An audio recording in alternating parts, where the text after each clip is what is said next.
talking about competitiveness, about the national economic strategy of this country. Now, we had a very clear message from President Ali yesterday and also from Vice President Jagdeo, both yesterday and this morning. For Guyana, the oil and gas industry is both the fuel and the lubricant of its economic development.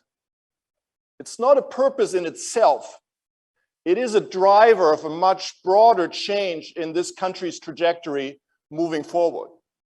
Now, as you invest here, as you partner with this government, you need to understand what that trajectory is to become a part of it, to be able to cooperate with the government of this path. But then again, I think we heard also today, investors are in it here not just for contributing to Guyana, but also to make a fair return. So why should you care? I think there is a traditional answer to that many of you in this industry know much better than I, which is that being successful also in oil and gas is much easier in a functioning, successful economy and society. So making sure that what you do actually contributes to Guyana's success is also paying back and enabling you to be more productive and successful. I said that's maybe the more traditional answer to the question of why this is so important for your industry. I think there is a new issue that has come up many times also in this conference.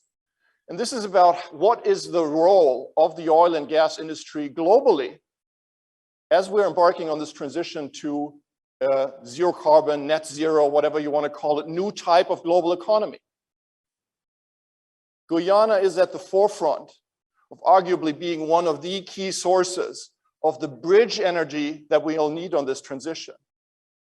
But the eyes of the global community will be on you, on your industry, and on this country to show that this can be a success case of providing that bridge into a different future in a way that's sustainably socially, but also sustainably environmentally.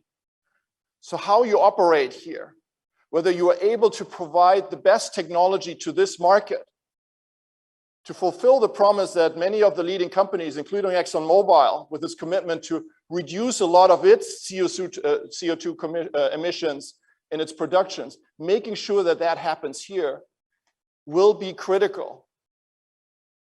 If that fails, it's not only very bad for Guyana, it will be a huge problem for your industry. Because the eyes, as we know, are on you. And there are a lot of people that are critically looking at this industry, whether we'll be stepping up to that challenge. Now, what I want to do is to share a little bit some of our experience from working with many countries around the world, including many natural resource-rich economies. And how can you chart out that path? How can you make sure that the national resources indeed become that fuel that drives you forward and not a burden that kind of erode your institutions and your path forward? As we heard, Alex, from you also yesterday, this is a country of opportunity, and it has always been. The question is, how do we turn opportunity in reality? It will require a lot of hard work. It actually will also require a little bit of luck. I think that's true as well. But I think it's an American saying that luck favors the prepared mind. So the question is, how can we build on concepts and data to chart our course forward, moving forward? I think what we've learned in our work with many countries is that the international experience and kind of clear thinking absolutely can help. But ultimately, it is about engaging with the local circumstances that really makes a difference. How do we apply our general answers in a way that really is appropriate, given the culture, history, and institutions of this country? Now, as a starting point, it still is a puzzle that something that just seems like a windfall, like this huge oil and gas resources that have been found off the coast of Guyana, should actually be a challenge. Because it's obvious what the advantages are. It does provide you with a lot of the resources, the capital that Guyana has not had to really fulfill its plans and invest in the type of infrastructure that you need, both human and physical infrastructure. It also creates a lot of economic opportunities. And I think when we talk about local content, It's really not so much about an extra tax, but it's about making sure that the oil and gas activity leads to more economic activity, creates more private sector activity, jobs and companies than we had before. What we've very painfully learned, though, around the world is that, while this can happen, there's also a lot of pitfalls of natural resource wealth. Bob Dudley expresses much better than I can do this morning, talking about the Dutch disease. I think one of the key issues, and there the Dutch disease maybe is similar to COVID, is that we have to think about something that is endemic. The Dutch disease as a natural resource country is not something that you can take away. The impact of rising real exchange rates, for example, or rising tendency of people to move in the natural resource sector will always be there. But it can be managed. The impact of this sector can be managed, and that is what is important to have in mind. What we've also learned is that this is not a static effect, and this is why I talk also there about volatility. One of the problems of natural resource dependent economies is that the incomes depend on a global market price that is often quite volatile.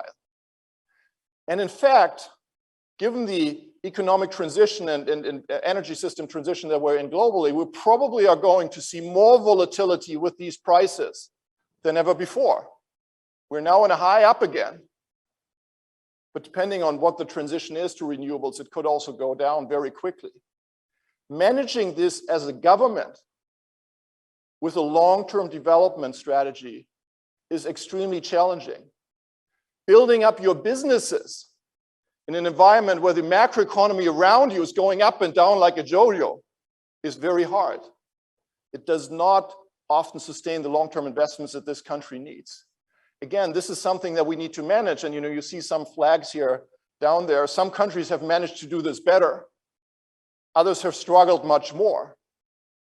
Norway is often held out as a very positive example, but let's remind ourselves, this was not a super rich economy, but it was an established manufacturing economy with a lot of skills, a lot of very competent companies, and very sound institutions to start with. So they were able to draw on this natural resource wealth. Many other countries lacking those institutions have struggled much more.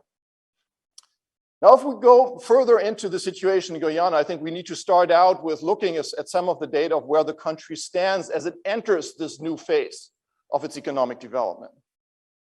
And one of the striking numbers is this one, 550,000. That's the number of Guyanese that do not live in Guyana, that have decided that their future is outside of the country. So for every 3 Guyanese in the country today, there are 2 other Guyanese who have decided that their future is abroad. Hopefully we can bring these people back, but it is a sign of the challenge at the starting point of this economy as we're moving forward. We also now have much better data, luckily, in terms of economic development about where countries stand, both in terms of their prosperity, but also in terms of their social situation, their social progress. And what we find is that Guyana not only is kind of at a moderate level of its economic development, but it is actually facing quite significant social challenges because of its history, because of the structure of its society, because of the nature of this country. So there is a lot of need to address these social issues as well as creating economic growth. What is behind that? What are the root causes of these outcomes? That's what we're trying to unlock in our analysis of competitiveness. It's really about these fundamentals. And I had an opportunity to work with some of my colleagues at Harvard, but also with some of the local folks that we work with here in Guyana to take a closer look. So what we see is that there is a balance between these capabilities in the country at the moment and the type of modest economic performance that we see so far. In particular, there are challenges in the business space. And I think the vice president reflected on this today. There are historical reasons for why that is. And I must say I was very encouraged by the examples of local companies that we heard this morning that have actually managed to build into this sector. But we need many more of them, and not just in the oil and gas sector. We know that building these companies is difficult. One of the reasons that we don't have more companies doing this is that there are widespread challenges in the business environment. Physical infrastructure, human capital, rules and regulations, financial system. We know that there's a lot of things that will need to change over time. We've had quite successful, competent macroeconomic management of this economy, despite the challenges that Dr. Jagdeo also pointed out this morning. But this fiscal and monetary system will be tested to a totally different degree with the type of capital inflows that are happening due to the oil and gas sector. So even there, the past success is not a sign of future performance. We also have seen a lot of national economic plans, and actually more, and I think more thought through plans than in many other economies that I've worked with. But we've also experienced that these plans have not always led to the type of impact that you were hoping for. So what does this mean for the future? It means that we cannot think just about economic progress and competitiveness. We need to think about social progress, because that's an area where the society has a huge need. We know that oil and gas produces a lot of resources and capabilities, but we need to translate that into real change. The huge challenge is that so many things will have to be improved and changed over time. So how are we going to manage that in an effective way so that the paper becomes reality? We need a strategy. Now, for those of you from the business sector, you know, strategy is a well-established term, and we often think about both the goals, but we also often think about value proposition. I'll come back to that because this is actually something that few countries are very clear about. Politicians tend to be quite good in putting out flashy goals on what this country is aimed to achieve, and then they have a long list of actions. But to come from actions to prosperity and social progress, you need at some stage to define what's the value that this country is offering to businesses, especially those that have a choice and can go into different locations as they're trying to grow and establish their footprint. Finally, and I'll come back to that as well, it's the delivery structure. I think we're at a stage where in many countries it's quite clear what needs to be done to make countries more successful. There's always disagreement about that, but in general, I think we have become pretty good at diagnosing what needs to change. What we're still struggling is making it happen. And so focusing at the delivery strategy, not as the delivery structure, as something that's different from strategy, but is really an integral part of how you think what this country needs to do, I think is an important point that I want to get back to. Now, where do we stand? Vice President Jagdeo talked about the low carbon development strategy, and I really want to congratulate the country for not only putting out these strategies, but also for that inclusive process that they have started. They are talking to many of the stakeholders. This is open to dialogue and engagement from the public to make sure that this is a widely grounded document, that people see this is the direction that we want to go as a nation. Now, what they want to achieve is kind of this balance of, on the one hand, continuing on this historic ambition to build a low carbon sustainable economy, and on the other hand, also achieve sustainable shared prosperity growth for this economy. That is kind of the balance that really is a red thread through a lot of the activities that are out here. What else did we get? Well, actually a very ambitious action plan. And you know, these are the 4 blocks of capital that the government talks about in the low carbon development strategy. I will not repeat what I heard 5-hour budget speech that the Minister of Finance gave. But if you look at the list of activities, there are a few observations. One, it's a lot of stuff. Budget 40% higher than before. And it's also that these are probably the right things based on the diagnosis of where we're lacking. But it is a lot of stuff to try to make progress on. How can we make sure this actually happens? And I want to focus on 3 issues that I think we learned and sometimes kind of painfully learned in the countries that we've worked with. So the what we do, how can we make sure that these action plans become a reality? The why we do it. the kind of motivation and logic and why that is important to talk about a national value proposition, and the how we do it. How do we create that type of delivery structure that I mentioned that is so critical to make sure that we actually move towards real impact? Now let's start about the what. I think the critical observation is that the type of economy and society that Guyana aims to build is not going to be built in one budget. It's not going to even be built by one administration. It's a generational task for this country. And where most countries trip up is that they overload. They understand that so many things have to be changed that they try to start with everything. And that temptation becomes even larger if you have the resources to fund this. But the resources are not all. You need the people, you need the institutions, you need the structures to make this happen. And so then you actually make progress on nothing. So sequencing, balancing the needs with the capabilities, I think is an absolutely crucial part of the process of generating a successful, effective strategy for economic prosperity for Guyana.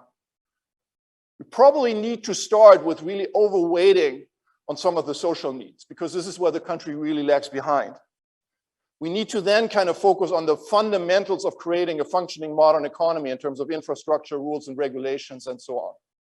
And then more towards the end, it might be the tougher stuff, the stuff that really stands out and defines how Guyana is different from other countries, what its role is in the region, in the global economy, and so forth. But at the beginning, I think it's not too hard to pick things out because it's quite obvious what needs to change. We just need to have the guts to choose that we can't change everything at once. I talked about a value proposition, and why is that important? There are two main things of why talking about a value proposition for a country is so important. First is, when we look at an analysis of an economy, as economists, we're trying to look at what's wrong. Where are you behind? Where are you weak? Where is something not functioning? Let's fix the problems. Now, interestingly, if you're a business leader, the perspective is often the opposite. It's about where are we uniquely good? What are the things that we can offer that nobody else can?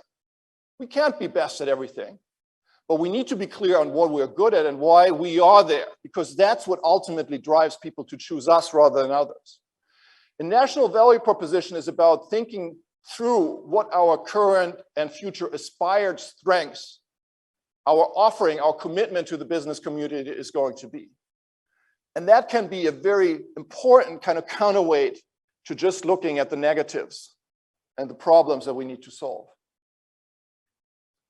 The other issue of why a value proposition is so important is that the world around us is constantly changing.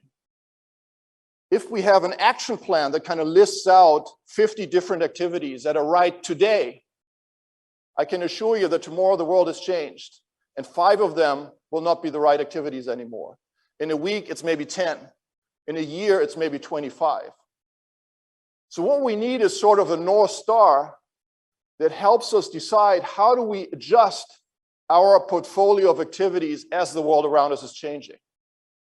And that is exactly what the value proposition tries to do. It tries to help us think through what are the most critical activities for getting our country to where we want it to be in a changing global environment. So being agile, being able to adjust, but not just running around, but knowing where the final goal is. That's what a national value proposition tries to do. Now, finally, implementation structure. I think it starts here, and I think, St. George's Cathedral maybe as a symbol of this idea of one Guyana. It has to start at home. It has to start with a society and also a political system that understands that the task ahead goes far beyond a political party and administration.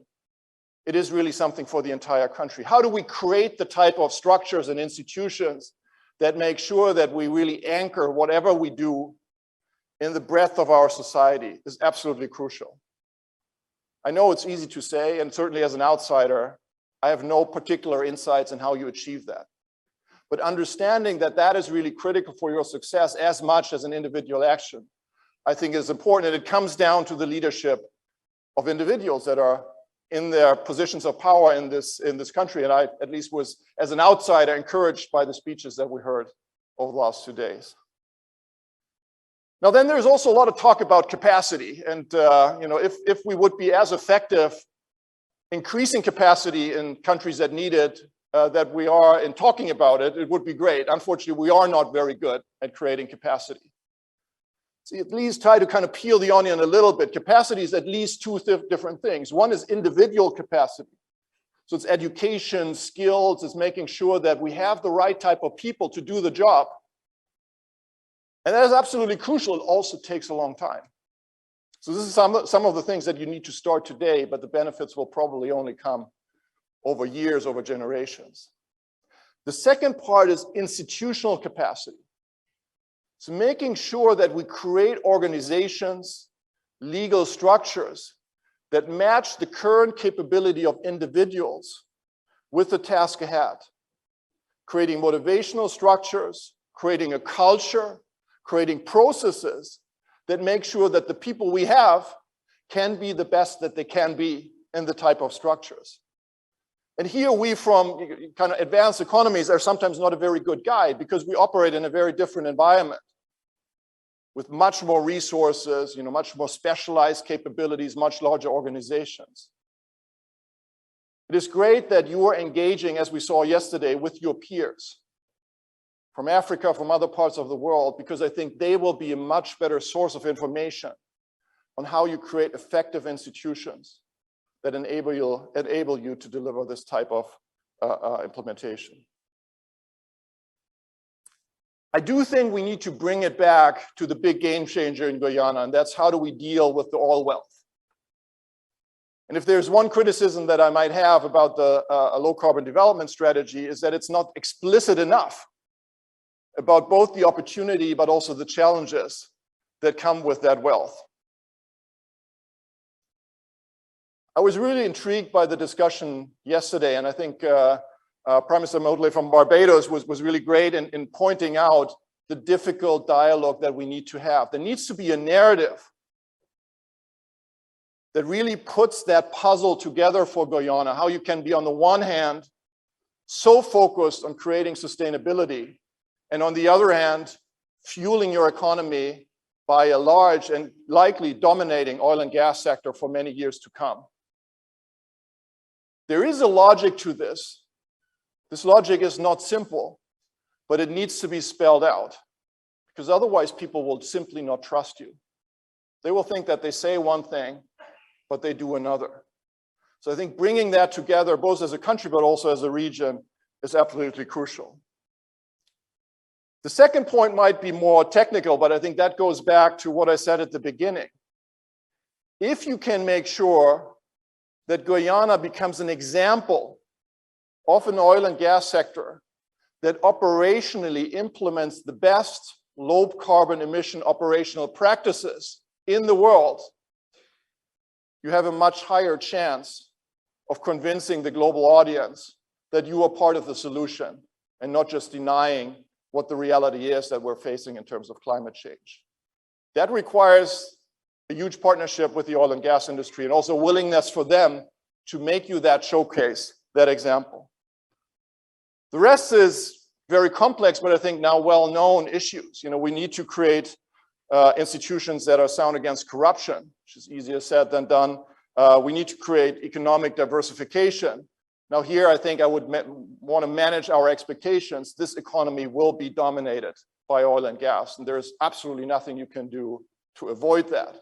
The starting point has to be to create an efficient domestic economy that serves the growing domestic needs. And then we can also, in specific areas like tourism and others, kind of pick individual opportunities, but the dominance of oil and gas will be there. And then finally, we need a macroeconomic mechanism that I think builds on the good experience of the past, but really moves forward in acknowledging that we're now going to move into very different territory. There are a lot of partners to do that. think there are a lot of experiences from other countries to build on, but this is something that we need to acknowledge as a real challenge moving ahead. Again, how does this matter to you? I now talked about it a number of times, but I think for the oil and gas sector, Guyana is really a critical example that will be watched globally. You are under the scrutiny of a global audience that questions your motives in terms of how do we really contribute to the transition to a different type of economy. There is a narrative to show how Guyana fits into this, but it will be not only talking, it will be about the reality of bringing this down. And I think that is maybe even more important than the traditional demands on creating economic impact and a positive economic footprint in the economy in which you're active. Even there, the demands now are much higher than in the past. You see that in many economies that governments and societies expect more from companies than just following the rules and being there as a player. So this does matter very directly to the long-term success of your companies. So just to round it off, I think Guyana faces an enormous opportunity. It will not be easy. I think it will require leadership. It will require the efforts of a lot of partners, and I'm very encouraged about the partnerships that you've already stricken. I think we'll soon see a panel with some of the international partners that can help Guyana to be successful. But I want to argue that Guyana's success is not only important for your country. It is important for this global industry, but it's also important for us as a global society if we truly believe that we have a path ahead of us where we want to transition to a different types of energy mix, but an energy mix that is also provided in a sustainable way. Thank you.